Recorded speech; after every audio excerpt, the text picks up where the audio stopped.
Hello, everybody. My name is Brett Linderman. I'm the actual NorCal channel manager here at Nutanix. And today I'm going to actually go through the competitive landscape with you. So let's get started.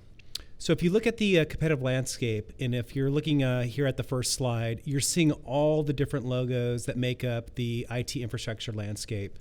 So you can see it's very confusing. There's a lot of vendors out there. And if you're a company or if you're VP IT or IT director, when you're looking at building your solution, there's a lot of options, right? So we'll kind of go through the different groupings as far as the new players, the old players, and I'm sure you recognize a lot of the logos. But it is very daunting, right? As you're looking to build out the infrastructure for a solution, and what solution do I go with, right? So we'll go through that with you and compare the different solutions. So when we look here at Nutanix at the competitive landscape, we're going to group the various solutions into 6 buckets, and then I'll actually go through and review each one more in detail. So first, if we look at the SAN and NAS players, so these are the big household names that you think of, whether it's EMC, IBM, Dell, NetApp, etc. Next, if we look at converged solutions, this is really a packaging of compute, storage, and networking.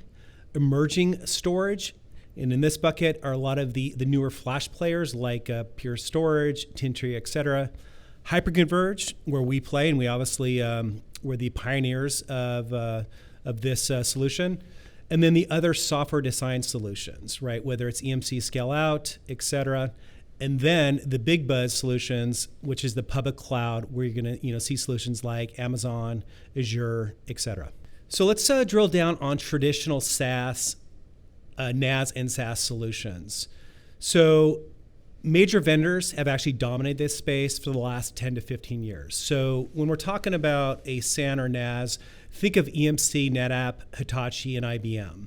So the first thing I want to point out is these solutions were not built for virtualization. So they're very complex. The IT infrastructure is different silos. You're going to have different teams that actually manage this, and obviously different vendors.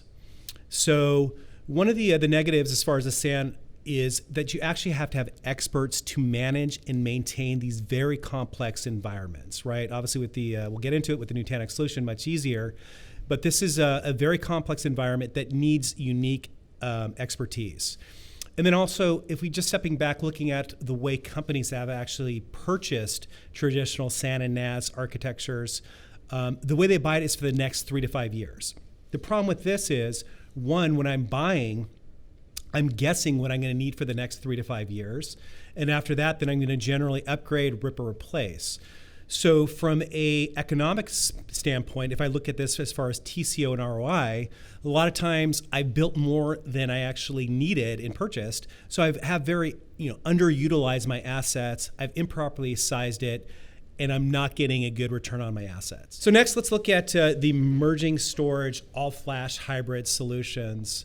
When I look at these solutions, I really look at it as they're a Band-Aid for the aging 3-tier architecture. And what I mean by that, the 3-tier architecture is still in place. So you're going to have compute that's talking to the storage via a fiber interconnect. So the actual 3-tier is still in place. So you're going to still deal with all those same headaches. It's just you now have a better, faster, and I would say an easier to manage flash solution, but still all the headaches of 3-tier. Just like the SAN and the NAS, these flash solutions were also not built for virtualization. And because it is still 3-tier, you're dealing with multiple vendors. So even if I go with Pure, I'm going to have to still use some vendor for the fiber interconnect, and also then for the computing, and then like the networking that I mentioned. The silos are still maintained, and when we talk about the upgrading, the maintenance, when you're going to actually upgrade those solutions, you're dealing with various pieces in that stack, so you're also going to deal with all the complexity in managing those.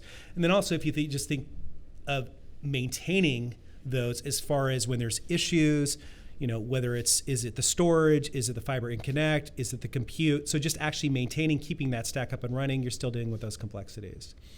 And then also, if we look at up and coming, the new flash technologies, the next generation that are be coming out, they're going to run into issues because the fact that the data is not close to the compute, and eventually that the actual network will become the bottleneck, and we can actually drill down that in other sessions.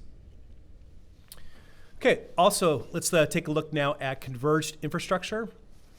So when I look at converged infrastructure, there's really no new technology here, right? This was a packaging exercise by some of the legacy vendors like EMC, NetApp, and Cisco to try to make it easier for companies to actually consume this. So no new technology. It's not less complex. You're really taking those three pieces of storage, compute, and networking for those different vendors and putting them together in pre-configured solutions to make it look like it's easier, but they're really trying to mask the complexity of the solution, which doesn't go away. And if you look at the converged solutions too, because you're dealing with multiple vendors, there's going to be always different roadmaps, right? Whether it's Cisco's, whether it's NetApp's, whether it's EMC's. So there's really that disjointed component of roadmaps across the different vendors. So comparing these other solutions we just looked at, Nutanix really wins with the simplicity of our solution. So when you're comparing us to the three-tier solutions, we simplify the entire stack by combining the storage, the compute, and the virtualization with true web-scale architecture. Compared to the other solutions, Nutanix was built for virtualization from the ground up. What's nice as well is just the way we deploy our solution compared to three-tier. You deploy the infrastructure in a fraction of the time compared to three-tier because you have all three components.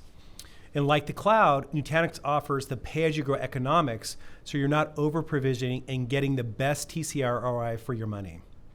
Our solution is very easy to deploy, to manage, and to upgrade with things like one-click simplicity, the simplicity of one click to upgrade the entire stack. So the days of planned upgrades with weekends of downtime are over. And since we own the entire stack, we are the one vendor for the entire roadmap for tight integration, for virtualization, storage, and compute. Also, what we take very serious is our world-class support. So if you look at our Net Promoter Score, the NPS, which is 92, is the highest in the industry. So now if we're going to just drill down on the hyperconverged bucket that we compete in, first of all, Nutanix, we invented this space. There are other solutions that include SimpliVity, which is now part of HP, VxRail from Dell EMC, and then other small SMB players, which include Scale Computing and Atlantis. Okay, so now let's drill down on vSAN specifically from VMware. So one of the advantages they talk about is that their solution has in-kernel architecture. Well, what does this mean for you? The fact that it is in-kernel means that there's going to be slower feature enhancements due to the long release cycles because they are tied to VMware. Another major differentiator is they have no data locality. So as those VMs move from one node to another, the data does not follow like Nutanix. So the issue with this is you're going to have a lot of cross-network traffic. Data efficiency with the vSAN solution requires all flash, poor performance for mixed workloads. And if you look at vSAN, the way it's actually deployed to the market, it's a very confusing ecosystem of the vSAN-ready hardware solutions. And since you're dealing with multiple vendors as far as vSAN and VMware for the software piece, you're going to have different roadmaps and priorities from the vendors that actually do the hardware. So you're not going to have a unified roadmap like Nutanix. Looking at the EMC VCE VxRail solution, VxRail is a vSAN solution on Dell hardware. So the software that actually powers the solution is still vSAN. It's different than just the vSAN ready nodes because this is an appliance like the Nutanix solution, but again, has all the same software limitations of vSAN. So with this solution, because it is a mix of VMware software, vSAN, you're going to have multiple administration consoles and tools to actually manage that solution. And if you look at the way Dell EMC is going to position VxRail, they're going to actually position it for VDI, Robo, which is going to be your remote office branch office. And the reason they're doing this is to protect their billion-dollar converged market, right? So they're going to position this as kind of more an SMB smaller workloads, which is not true because they want to protect their VX rack and vBlock type of solutions. Since it is part of VMware, you look for the VMware lock-in, so they only support ESX, and they do not have a hypervisor agnostic approach like Nutanix. Looking at the HP SimpliVity solution, again, SimpliVity was one of the earlier hyperconverged players, but is now part of HP. If we kind of look at their solution and really drill down on the core architecture, this was truly not web scale, right? And you can see it that they have a limit to the number of nodes that they can actually put in a cluster. And one of the reasons is this is not a true software-defined solution. They actually have a dependency on an accelerator card for the compression and deduplication. Still dependent on traditional SAN technologies like RAID. So again, a lot of the limitations of legacy technology that SimpliVity was still relying on.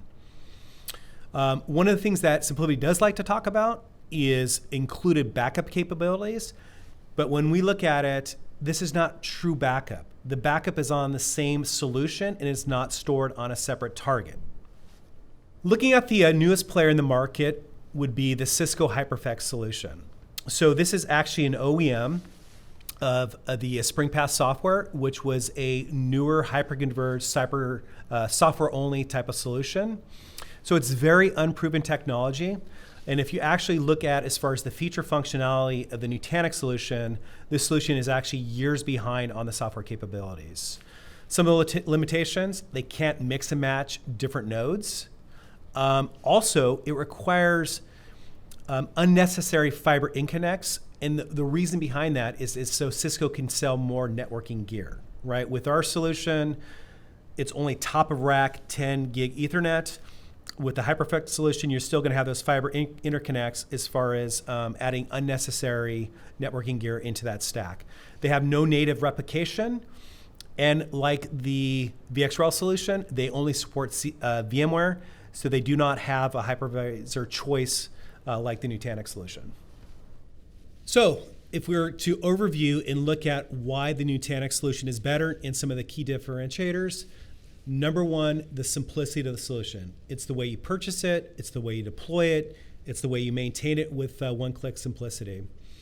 Since we've had this solution and been rolling out, a very fast feature update, you're getting the enterprise solutions, or enterprise, I should say, capabilities that are added release after release. We're the only solution that is hypervisor agnostic. So we do support VMware, we do support Hyper-V, our own solution, which is the Acropolis hypervisor, which is based on KVM, as well as the Citrix Zen Server hypervisor. We do not have any dependency on hardware like the SimpliVity solution. This is 100% software. We have various different models across the different OEMs, so you can mix and match. Everything is really configured to order. Again, with that continuous innovation, we're not relying on an in-kernel type of solution where we're going to have to wait for this release cycle. We have a very rapid release cycle. It's generally on a quarter. We're coming out with a major release.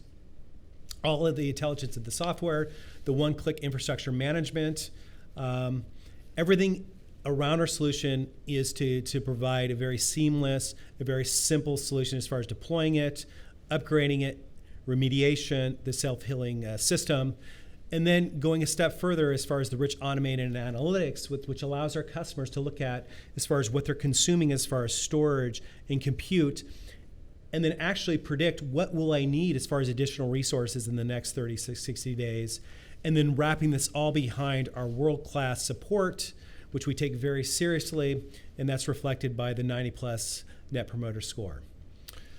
So I want to thank you for your time today. Thanks for going through this comparison with me. We thank you for your support out in the field, and we look forward to working with you. Again, thanks for your time.